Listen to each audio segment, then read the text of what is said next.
Ano, no? Okay. So we're in our fourth installment of the lesson. So this is we will be talking about salvation history as the cross-section theme or the theme that will be used in order to explore the Old Testament. And so God above the fray, issues in Old Testament theology in this period, the primary issues shaping the pre-1980s. First is the relationship of history and theology. We've seen that since um, the idea of history is being used as a means, no, as what we call the primary method. After the time, no, during the time of Luther, as a review, no, yung there was this emphasis sa philology or the understanding the Bible through the keywords, no? Philology, understanding the words, and which was coupled by history as endorsed by Martin Luther and the Reformers. So, and then the next is the proper task of Old Testament theology, whether it is descriptive or prescriptive. Again, the meaning of descriptive is just a means to look back and observe the details that surround the religion of Israel. But prescriptive means uh, from the word prescribe, the message of the Old Testament should be applied, no, even in our time today. And that remains as a continuing question.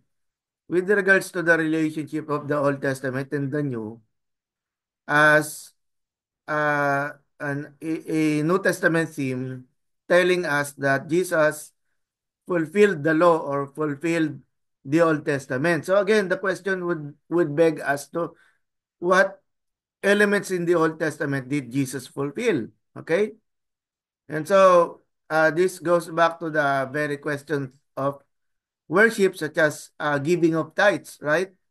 Since the concept of the tithes in the Old Testament, one or we could say part of the Old Testament tradition, is it necessary or is it prescriptive to apply the same uh, to apply the same principle in of giving in the for Christians, no? Since that it is uh, originally normative for Israelites, no? And then of course the manner of its presentation, it's referring to Old Testament theology, whether systematic or historical. And then the problem of the center, and I introduced to you that the covenant, the idea of the covenant is being used as the center of Old Testament for Walter Eichrodt. And then finally in this bullet, the relationship of the Old and the New Testament, which was, we could say, severed or separated by by from Bauer, no? Franz Loris Bauer. And so it continues with the question, no? The overview of the works, they stress the importance of the historical and the normative. All of them define their position vis-a-vis the existence or lack of a center. One would say there is an existing center that holds biblical theology, such as Eichrodt, and today we will learn from Conrad that he uses the idea of salvation as the center. Whereas other Old Testament scholars would say there is no center.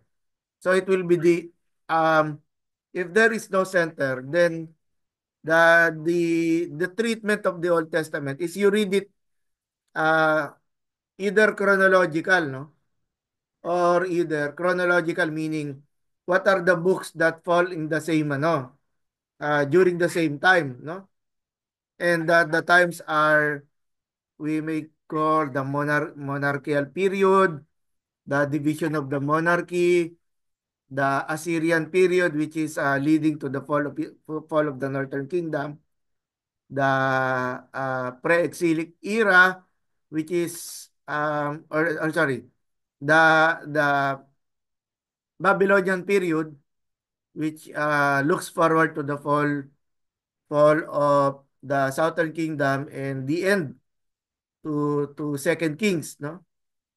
And the exilic era and then the post-exilic era. So these are means of putting the books in the Old Testament in their chronological categories. And from there, they do a study based from chronology.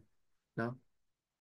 And another is yung sinasabing epistemological or the theory of knowledge. So what what hermeneutical device are we going to use in order to understand? And so since we are looking at it sa ano no, yung pre-1980s or approaching kumbaga approaching the postmodern era, we can see here that uh, there is a growth or increase in number of hermeneutical devices, no?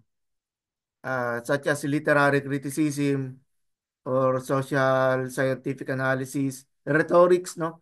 Rhetorical analysis and uh, canonical analysis, which will be the we will be discussing canonical analysis in the future lessons. Okay, so these are the assumptions of modernity. When I say assumptions of modernity, this is uh, uh, the train of thought which is concerned with objectivity. Pag sinabing objectivity, ito yung nagsasabing there is only one meaning, no? Yung if you use for example, you apply it in an experimental table, no? The result will always be the same. Okay? Yun. So modernity is marked by a philosophy of knowledge of an autonomous detached observer. Again, autonomous, no? Ibig sabihin, subjectivity is being put into question. The what we call personal bias, and we remember that subjectivity is very strong during the Renaissance or the ano no, especially with regards to religion, ano. No, I believe in God. God is true. You should believe in God because God is also true for you. But there are atheists, so for them they do not believe in God, di ba? So and then the task of the auto interpretation in this setting was basically historical and descriptive. Teka lang. So if it's historical and descriptive, nawawala yung concept ng prescriptive and people will say, why should we obey it? So we are not under the Old Testament law since it is not for us. So there developed the ideas that yung put into question since sacrifices are no longer applicable today. So if one is not applicable, then or everything is not applicable. Diba? And then it was assumed that there was an objective or right way of doing theology, either through historical criticism, no, or through the dogmatic categories of the church. And so when you say dogmatic category, balik na naman tayo sa systematic theology niyan. And that is what is being avoided by biblical theologians, no? Yung babalik na naman in a system. And so the system is the one controlling the Bible. Yun yung problem na nakita nila. That's the problem that they saw. So there is only one approach but many findings. And this, notice here, one approach but many findings. Again, di ba, that's subjectivity. Di ba? That's subjectivity. Why ka mo? Sir, why is it's subjectivity? Because these scholars, even they were using the same methodology, they come from different intentions, no? And that intention, we may say, sir, kasi we are doing an experiment, pero the intention is already there. Okay? Whether we say it as an innocent na statement na I want to discover something, di ba?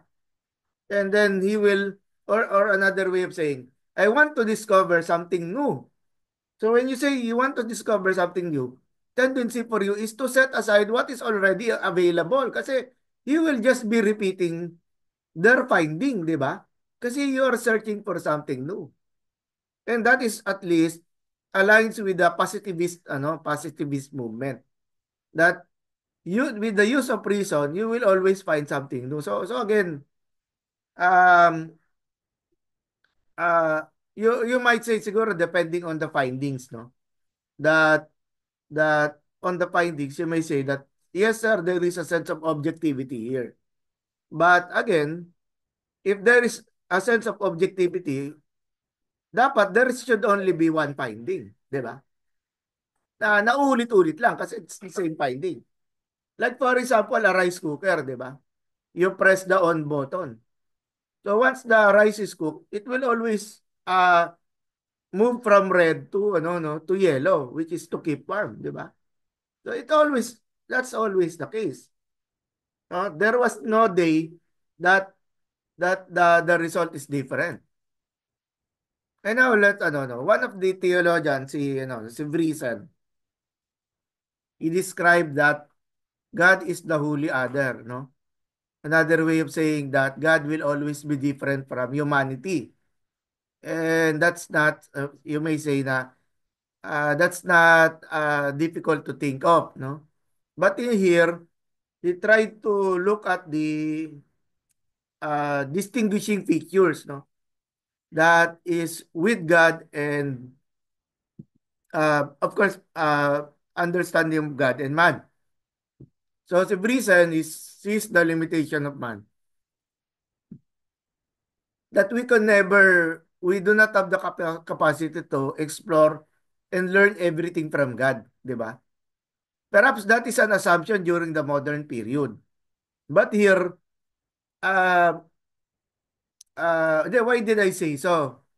That during the modern period? Kasi nga, they have this positivist understanding. And in that in that philosophy, there is uh, uh, uh, again, this is their assumption, that it is possible to discover everything about God. But here, look at the time, 1949. So this is after World War II, and so the concept of objectivity was shattered here. Hello, Esther. So this is recorded, so you could replay this lesson. Okay, Hello. okay. So thank you. So look at the tension in polytheism. In polytheism, there are good gods and evil gods, or there are many gods. And this is something that was became a clash between when we think of the New Testament between Jewish Christians who were within the category of monotheism and Gentile Christians who came from pagan backgrounds, no? So they have these good gods and evil gods. One god is responsible for some such things and another for another. But for a monotheistic belief, you cannot assign another being equated to as in opposition to the one God. Okay?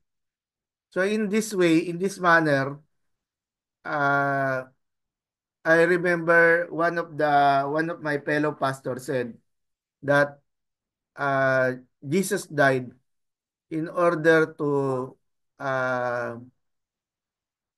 anong tawag mo dito? He redeemed us uh, from no, he redeemed us believers from Satan. Okay? Notice the question. He redeemed us from Satan. We know that Satan, portrayed in the Bible, is the enemy of God. But is it fair to say that Jesus redeemed us from Satan? Or should we say that Jesus redeemed us before the Father? Okay? So why should Jesus redeem us from a lower being, which is Satan? Okay? So the understanding would be Jesus redeemed us in order for us to be presented before the Father as pure and holy and righteous. Diba? So in this manner, people would be saying, or often people would be blaming Satan, diba? Something bad happens, or uh, for example, a person gets tempted, no? And then that person say, why are you uh, why are you looking at other women, no? When you are already married, and then the person would say, I blame Satan because Satan tempted me. But again, no, no, it's always like, I don't know, Satan is being blamed, no? Whenever bad things are, I don't know. But again, the idea from reason here is that because God is sovereign, even what we say, the things such as calamities, di ba? Some typhoons, earthquakes, a fire broke out, no? And people would say, this is the works of the devil. Okay? But remember, it is also God who created the waters, di ba? So the waters, or even fire, or even the wind. So how come uh, do you think the devil used the devil has a power to control the air, no? Or to control the water? Eh, uh, the problem there is that Satan did not created these things, di ba? It is God who created them. And so, okay, so God as transcendent is always different from humanity. He is above, kaya nga, above the fray. Something that cannot be compared, ano, no? Something that cannot be compared to to humanity. And then this believes that even in the existence of a covenant theology, God is untouchable, the unchangeable, okay? So, ano pa rin, no? Bumabalik pa rin siya doon sa question na human beings are, ano, no, are, or God is totally different from human beings. And so, these are other ways of looking at the Old Testament. For Icron, it is the covenant. For Brisen, since that uh, in his hypothesis, God is different from humanity. So for Brisen, God made it a communion or a community, no, with people. Okay? So that is how Brisen analyzes the Old Testament. The concept of a community, which is very similar with the covenant, di ba? You just look at the dynamics of having a relationship. But a covenant is practically an agreement between two parties, di ba? So the community relationship is also there. No? So we see God's personhood, or another way of saying na how does God commune, or how does God show Himself to be in community with the people, di ba? With the people. And again, this is exclusively for Israel, di ba? And so God reveals that through anthropomorphisms, no? And then anthropopathism. Anthropomorphism is there is this visible revelation from God, such as the visitation of God for Abraham, di ba?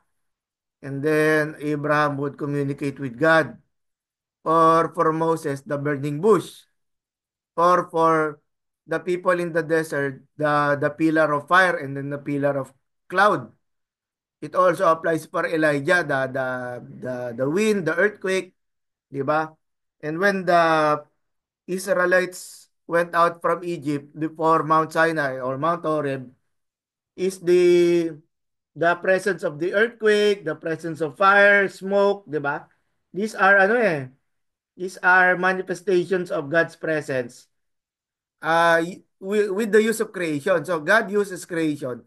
in order to make himself felt by the people, di ba? Kasi right now, people will be saying to see is to believe, you know? But in the Old Testament, we could see. And then the use of anthropopathism, such as God laughs, God smells, God whistles, diba? Smells has something to do with sacrifices because once they kill an animal, they will burn it, no? Like grilling barbecue, no? So we are able to smell. So something like that. So offering has something to do like um yung aroma, no? The sense of aroma. And then he experiences human emotions. So these are still under the category of anthropopathism. And we did a quick study about yung sa assignment ninyo, your assignment about angel of the Lord or angel of Yahweh.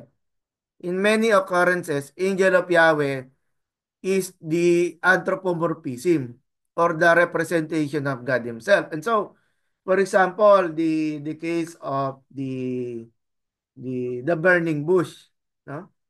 And so it was really we could say how how Moses communicated with the person represented in the burning bush. So it's actually God being represented in there.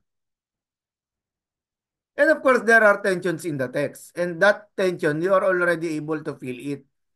For example, misfortune and Yahweh's anger are inexplicable, contrary to expectation. Sometimes God becomes angry as described in the Bible, but we do not know why. We do not know the reason, no? And sometimes we feel that it's too much, no? Since syempre it's too much since we go back to the presentation of reason. God is not like us, no? 'Di ba? For example, Exodus 4:24, Yahweh attempted to kill Moses after after Yahweh gave the order for Moses to save the people of Israel. Why will Yahweh plan to kill Moses, 'di ba? And then um yung ano na yung um Moses' wife, no, circumcised their child and then put blood in ano, no, yung put blood over Moses, no, in order for him to be saved. So we also remember that there is kasi blood and then salvation. So it's really interesting, no, why there's always blood, no, in the story. And then Genesis 32, God's wrestling with Jacob. What's the very intention, 'di ba? Is it just to hurt Jacob, or we do not know when he was limping, or he had a sprain, or was the limping permanent, no? Or it was just a means like a hazing, no?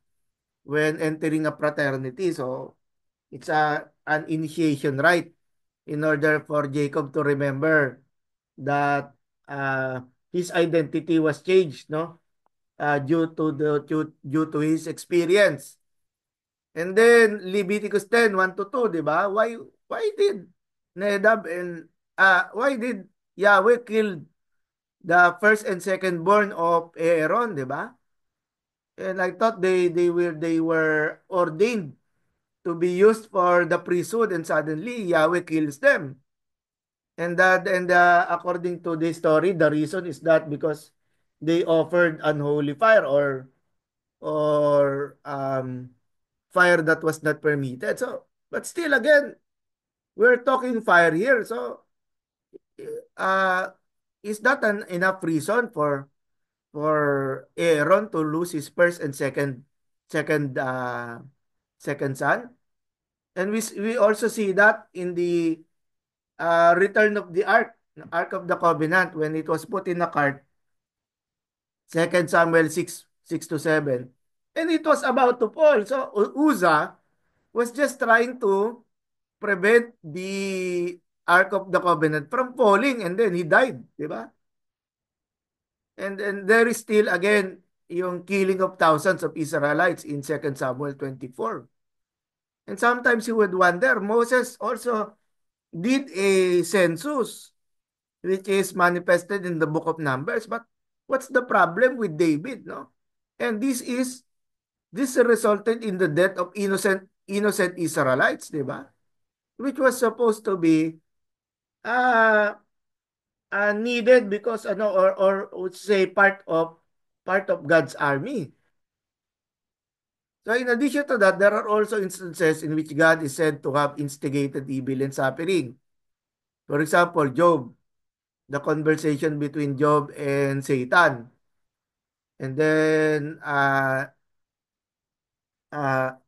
what else? The sending of an evil spirit to to torment King Saul. Okay? So the evil spirit from God. That's the how it is described. And many people or many theologians, because they do not want to associate God as the source of evil in this story, they would say that it's not an evil spirit but a psychological disorder. Di ba? So, what are we trying to do? We are always trying to defend God. No? Whenever we see these passages, we are always trying to defend God. And the presentation of the author is very clear, di ba? And now, sige, we go over to to Vonrad, which is the center of our discussion this morning about salvation history. And so for Vonrad, he is the second great model, second meaning after Walter Eichrodt. Okay? The second great model uh, in the post-Barth context. Barth referring to Karl Barth. That has exercised much influence in the United States, the work of Gerard Conrad. His work appeared in two volumes 20 years after Eichrodt. More than is the case with Eichrodt, Conrad is greatly indebted to his teachers, sila Albrecht Abt at si Martin Knott and their historical constructs concerning monarchal o tribal Israel, wherein uh, pre-monarchical meaning before the monarchy or during the time of the judges, that Israel was the organization of their government, okay, was operating in different tribes. And so like Altenot, Conrad regards this period as theologically normative. Altenot, normative meaning it is prescriptive for Israel, okay? So excuse me.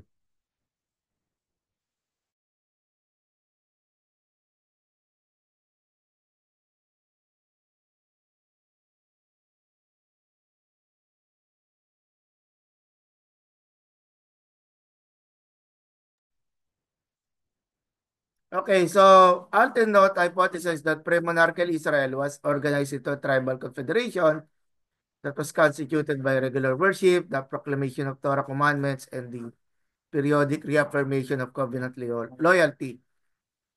And so Conrad had a remarkable theological sensitivity whereby he was able to place the socio-historical constructs of art and not in the service of theological interpretation. Okay? He began with these recitals. Can I ask you, si Eman, please read Deuteronomy 26:5 to 9. Si Paul sa Deuteronomy 6:20. And then Pastor Dodd, please read Joshua 24:1 to 13. Sige. Sige, Eman, if you're ready, please read yung Deuteronomy 26:5 to 9.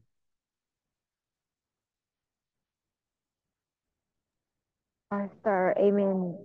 Go to the private. Hello, Esther. Yeah. Amen is not here. He go to private.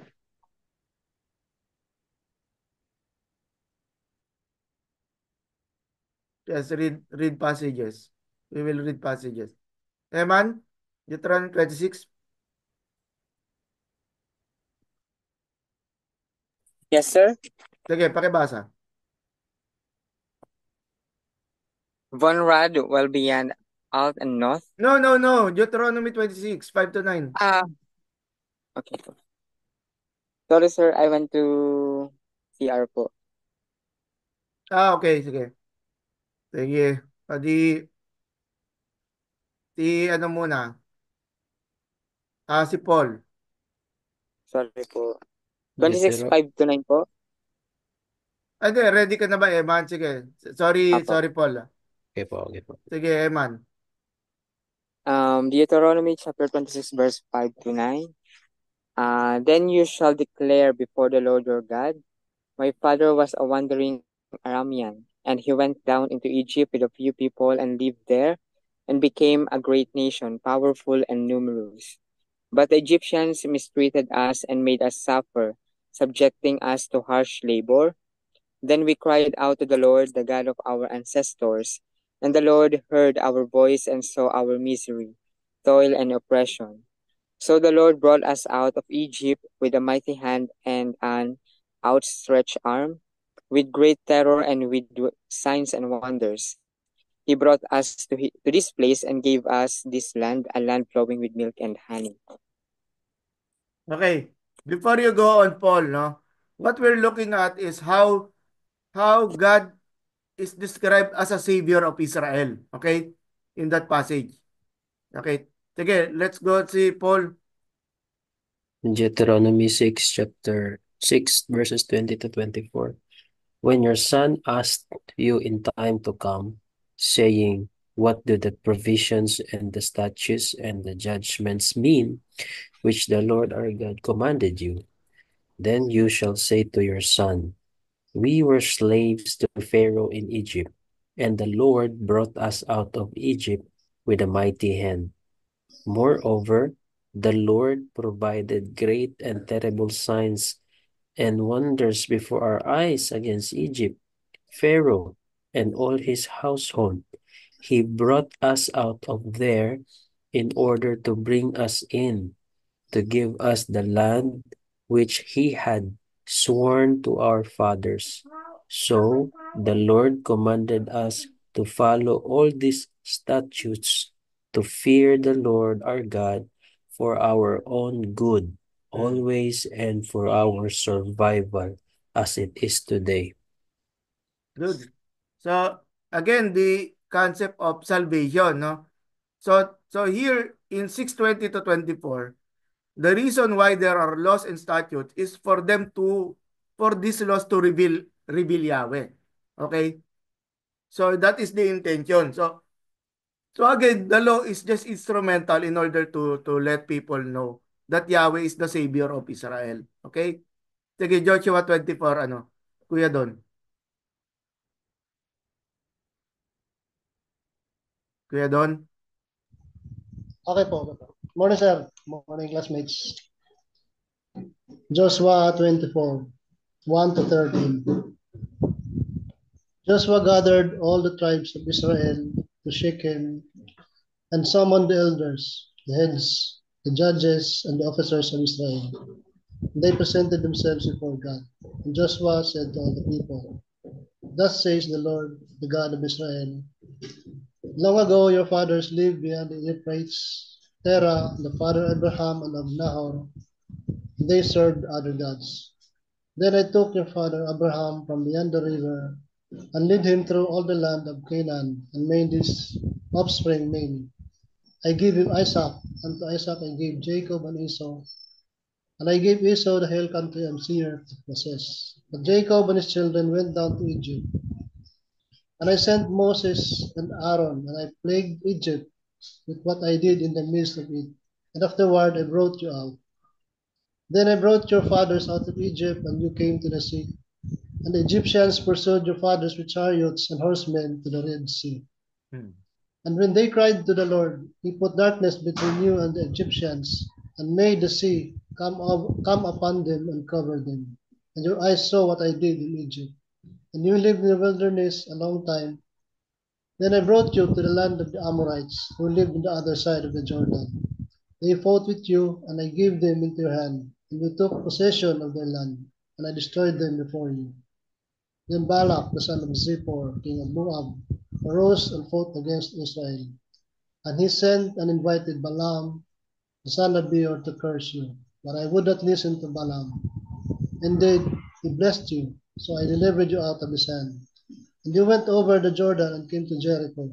And the leaders of Jericho fought against you, and also the Amorites, the Perizzites, the Canaanites, the Hittites, the Girgashites, the Hivites, and the Jebusites. And I give them into your hand. And I send the hornet before you, which drove them out before you. The two kings of the Amorites it was, not by your sword nor by your bow. I give you a land in which you had not labored, and in cities that you had not built, and you dwell in them. You eat the fruit of vineyards and olive orchards that you did not plant. Okay, thank you. So what are we trying to build here? For Conrad, he saw that the concept of God as Savior is already in the Bible. Okay? So he used that, ito passages na to, Deuteronomy 26, 6:20, Joshua 24, 1 to 13, with the observation nila Alt and Not. So for Conrad, salvation is in the Bible. No? It is not created by systematic theologians. And so, ito nga pala yun, sorry. So Deuteronomy 6, 5 to 9. Get that. Then I brought you to the land of the Amorites. So we see how salvation, the theme of salvation is found in Scripture, which which the authors of the Bible already inscribed there. And so these recitals meaning these are oral traditions being memorized, and it was passed handed over from one generation to another. This highly studied recital, situated in context of worship and instruction, narrate Israel's remembered historical experience. We see that both in Deuteronomy and in Joshua. The historical experience of the decisive ways in which Yahweh, the God of Israel, has intervened and acted in the life of Israel. So thus at the outset, Conrad understands Israel's theology as a narrative rendering of what has happened in Israel's past. So the source of salvation is Yahweh. Okay? So it is, we could see that uh, from the story, we should say the Pentateuch, no, onwards, we could see the work of God in order to save His people. There is a salvation team, no, or intention. There is a salvation intentionality we could find in the story. And so from this core recital, to which he points as the beginning of Israel's faith, Conrad proposes two developments that bring Israel's faith to its full expression. First, this thin line of recital over time was filled out not only in greater detail, but also with other themes. The addition of the creation materials of Genesis 1 to 11, which was considered written later. And then the development of the ancestral materials. So that is, remember your first assignment, which is the analysis of the book of Genesis. And then the initial credo had been only a passing reference, and the belated inclusion of the Sinai material. So you think of the order, first it goes to um, the understanding of the salvation of Israel. And then next is the giving of the law. And then they just went back, no, about the history, how Israel became a nation. That is going back to Abraham, Isaac, Jacob, and then the patriarchs. And so rather the patriarchs, the 12 tribes, no, yung ano, the sons of Jacob. And so these additional features, when all in place, provided the outline for what subsequently became the Hexateuch. Hexateuch, di ba?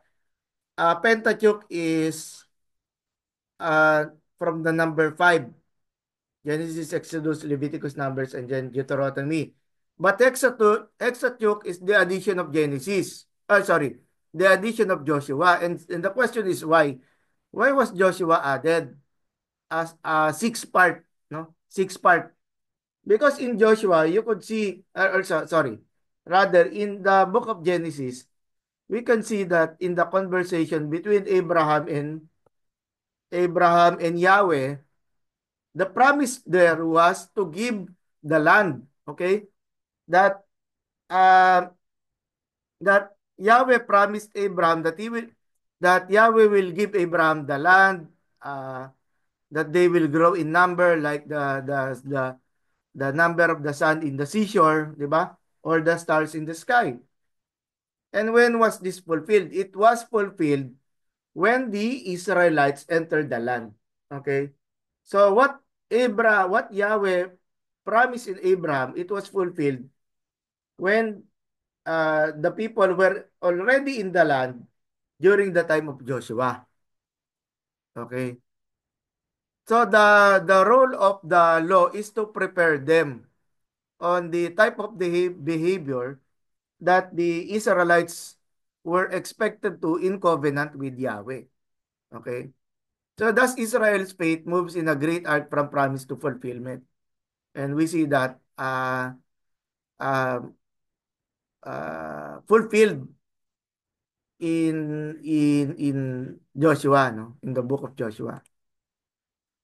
So let's talk about salvation history. Oh, this is really hard to pronounce, no? Hills Geskikte, no? Is the central and critical issue of Conrad's theology because he makes this the subject of his theology. He uses it to distinguish theology from other types. And we remember his predecessor was Walter Eichrodt for using the covenant, the understanding of the covenant as the cross section or the lens of interpreting the Old Testament. Now, Conrad uses the concept of salvation. And what's interesting here is Conrad, as we could also say for Eichrodt, was trying to connect the Old Testament with the New. That since salvation is already discussed in the Old Testament, it continues the purpose of God's purpose of saving humankind continued in the New Testament in the person of Jesus Christ. And so, um, Conrad had also predecessors when we talk about salvation history. But when we say salvation history von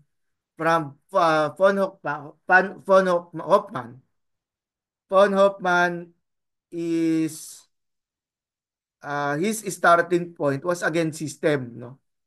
So von Hoffman was more of a systematic theologian when he uses his understanding of salvation in order to understand the Bible.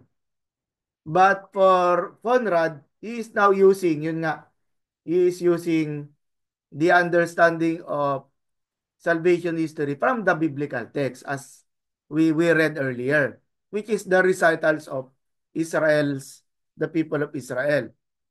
So Conrad distinguishes his understanding from others because they were interested in an objective saving history. Again, a salvation history that is found from the Bible, di ba? And so the separation of the objective history of scientific research and salvation history is so fundamental to Conrad's theology. Of course, I believe von Hoffman's work was not in vain. It just happened that their starting points was different. Okay? Von Hoffman's starting point was the system, like this one. Salvation as a doctrine, and it is applied to the reading of the Bible. Okay? For Gerald Bonrad, he looked for the verse, no, the appropriate verse, or the recitals that we read a while ago. And he used that as a means to look at the history of salvation. Okay? Just as portrayed here. But again, uh, at least uh, uh, they may have different methodologies, but I believe no Johann Christian von Hoffmann inspired no Gerard von Rad no in a in some degree, no.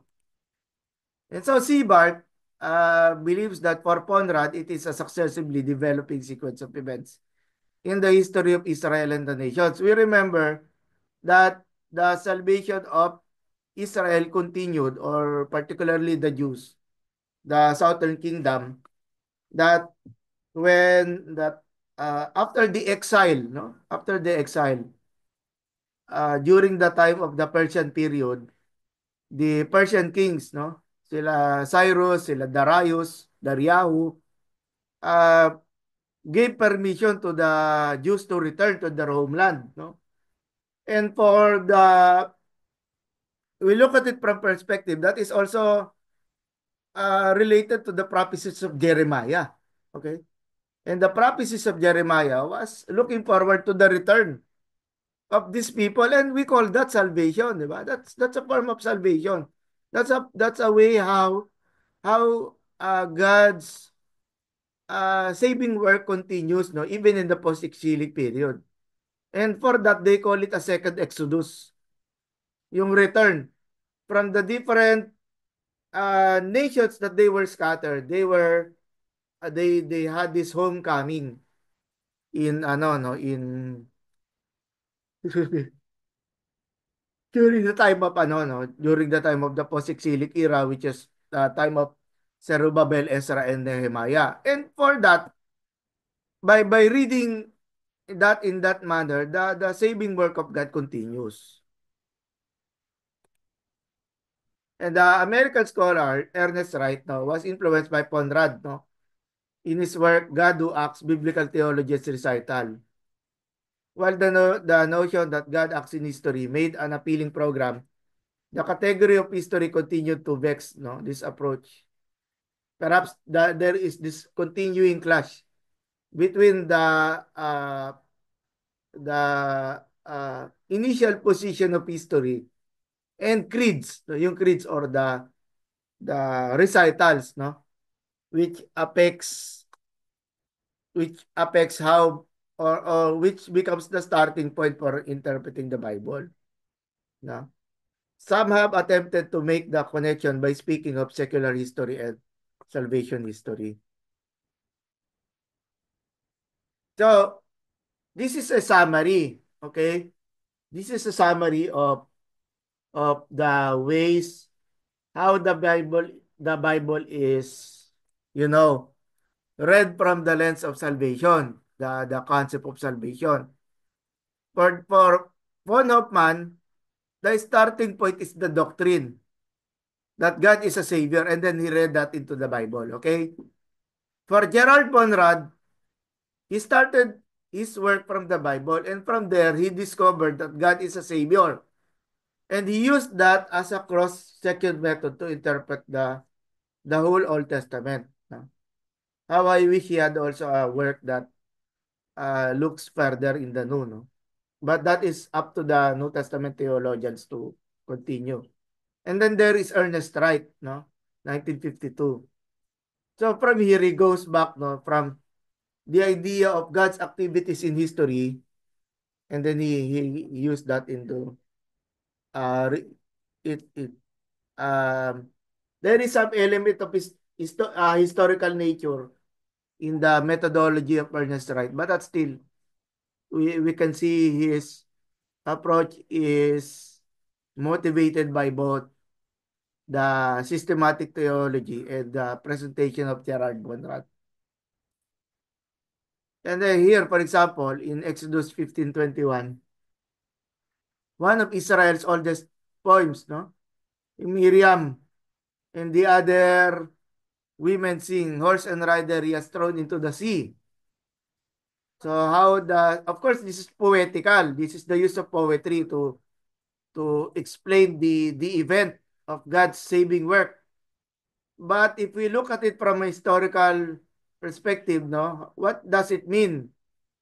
Does the statement mean that the Israelite women saw Yahweh in the water pushing Egyptian soldiers, no, off their horses, no? So if not, and then what does it mean? So again, there is this question how poetry uh, is used as an instrument to explain history.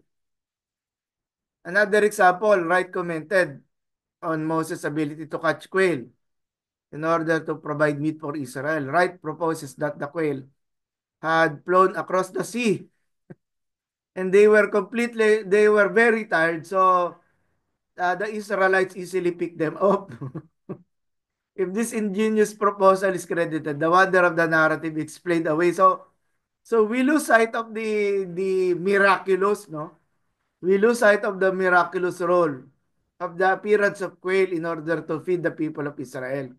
Since for Wright, he believes that there is a scientific touch, no?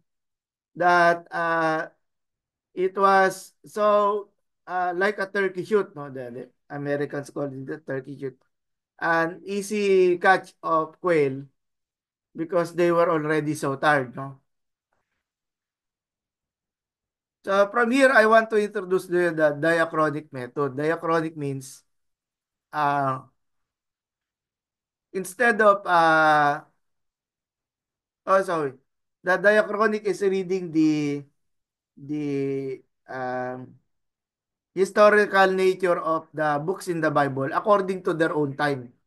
Okay, so they do not come in similar times such as synchronic sa synchronic. A new methodological approach for Old Testament is one that deserves to be put in a class by itself. Is that according to Gerald von Rad, no, it's called the diachronic method. This Old Testament theology needs to be understood as the theology of the historical and prophetic traditions. Though he prefaces his theology of the traditions with a sketch of the history of Yahwism and Israelite sacred or sacral institutions as reconstructed by historical critical method, he states that historical investigation searches for a critically assured minimum. The charismatic picture or the essence of the saving purposes of God that is manifested in the worship of the people of Israel. Okay? And so for Conrad, there is already an agenda, okay? An agenda involved in reading scripture. And that agenda is you look for the saving elements, okay? And so the Old Testament theologian must recognize that the charismatic picture as painted by the faith of Israel is also founded in the actual history. So it is already also there. It is not invented from the outside, brought inside the Bible. Rather, the charismatic elements are already in the Bible. You just have to look for it. Okay? You just have to look for it. So, as a matter of fact, Israel with their testimonies speak from such a deep level of historical experience, which historical critical research is unable to reach. Thus, the subject of the Old Testament theology is above all this world made up of testimonies and not a systematic order world of faith or thought. So this world of testimonies, that is what Israel herself testified, no, concerning Yahweh, claiming the word and the deed of Yahweh in history. What did Yahweh do? No? And then what did Yahweh do in order for uh the people to see his the people to see God's saving works, okay? And that is, of course, they called it uh um you know God is understood by his deeds, no, by his actions. And in all this, for example, Yahweh as provider, so that is part of his saving act, no. For example, the sacrifice of Isaac, no, by Abraham. And when Abraham was about to push the knife, no, and then the angel of the Lord intervened, or we could say the presence of Yahweh was there, and the prevented, the Lord prevented Abraham from continuing his plan, no, of killing killing Abraham, killing Isaac. And so later on, the Abraham saw that there was a ram, no, a male sheep that was caught by its horns. And so, in some ways, Isaac was saved by God, and then Abraham was provided with an offering. No, no longer yung kanyang anak, no longer his son, but a ram which was provided by Yahweh to use as a replacement. So Conrad emphasizes the more complete charismatic picture with the deeper dimensions of reality as the one which Old Testament theology must explain. But it is not this kind of theologizing which is based upon the confessional, meaning a creed from the outside brought inside the scripture, but rather the charismatic testimonies or the testimonies of how Israel was saved by Yahweh. So it is still within the historical analysis for scholars to describe. And then for Conrad, the historian's reconstructed picture of Israel's history is impoverished and therefore unable to be the basis for explicating the total reality contained in the Old Testament testimonies, with which an Old Testament theology must concern itself. Because of this, he focuses on his theology on the Old Testament interpretation, rather than basing his Old Testament theology on the historical critical interpretation. But we see that this is necessary. The historical critical method is necessary for him to explain how God portrayed yung salvation sa the people of Israel. Whereas this is a step in the right direction, the history of Conrad emphasizes too often itself falls short of the Old Testament theologies, no? Because it is merely history of tradition or historical experiences influencing those traditions. Okay? And so the function of salvation history in Conrad's theology. How does it function? So Conrad wishes to make a complete distinction between this type of theology based on salvation history and the normal type, which aims to construct Israel's world of faith. And for that, it is an invitation since the earlier Old Testament theologians did not have a center. And I remember if for the um, for the inauguration of the biblical theological movement by F.C. Bauer, most likely his treatment was individual books, no? Individual books. And this is just a review of what we had in the first lesson. Because the books in the Bible were just being used by the reformers as a, a list of proof texts. Okay? Proof texts. And so his procedure corresponds to the nature of the Old Testament. Therefore, his claims are not only about his theology, but also about how we can read the Old Testament. There seems to be 5 main reasons, okay? So the first one, Old Testament should restrict itself to Israel's explicit assertions about Yahweh. That is to say, to the kerygma. And so that is again, the part of the methodology of Conrad. You look for the kerygma something to do with the preaching or the gospel. No? That as we know, the word gospel is in the New Testament. But here, another way of proclaiming or presenting Yahweh as a savior of Israel. The second is the subject in contrast to the word of faith. The subject, the doer, no, the one responsible in contrast to the word of faith provides the theologian with a unique subject. What does Yahweh do? What did Yahweh do rather? In order to show his saving elements. Of course, Israel as the recipient of God's saving work.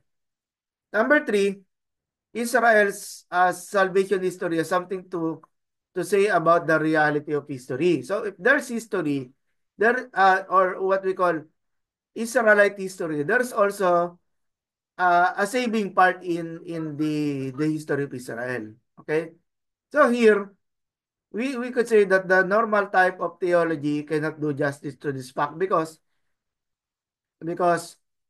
uh salvation history becomes exclusive, no?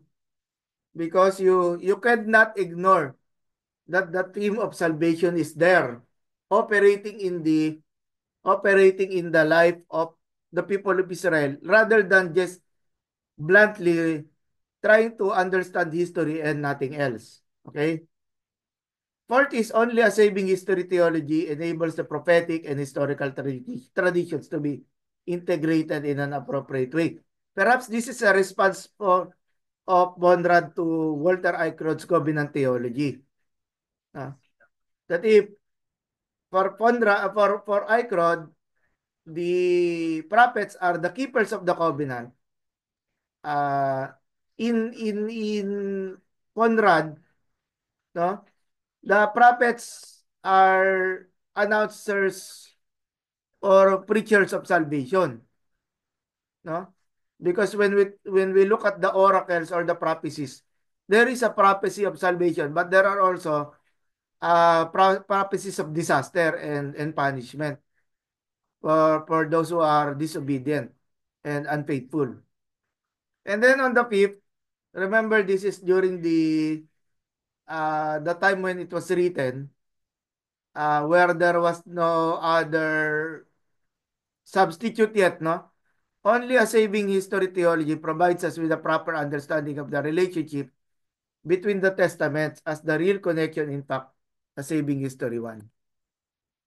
So one of Conrad's objections to Old Testament theologies which deal with Israel's world of faith is that this has a thousand threads, tying it closely to the world of the ancient Near East so that it can be dealt with by Orientalist sociologists, ethnologists, etc. This implies that the theologian really needs a unique subject. So it is not accidental that the subject which Conrad considers to be the only legitimate subject for an Old Testament theology he also considers to be unique to Israel. So Eichrodt was the first to develop a unifying theme for the covenant. Now, this was followed by Conrad in his idea of the salvation as the center for interpreting the Old Testament. And so this has also have something to do the worship of Yahweh, such as we find in the Psalms, that part of it, the Psalms portray or celebrate the saving work of God, no, as part of the framework or the program which Conrad introduces here. Okay.